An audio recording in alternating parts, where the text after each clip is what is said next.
How to import WRL files.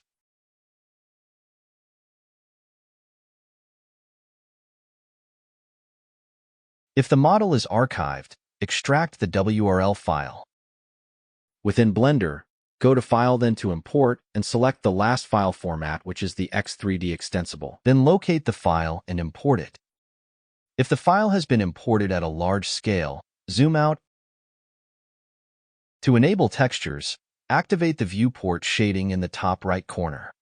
To scale the model, press S and afterwards add the parametric value. I will scale this down using a 0.001 scale factor.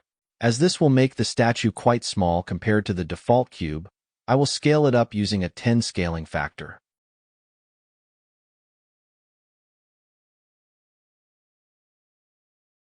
If you enjoyed this video, consider to give it a like, subscribe, or add a comment.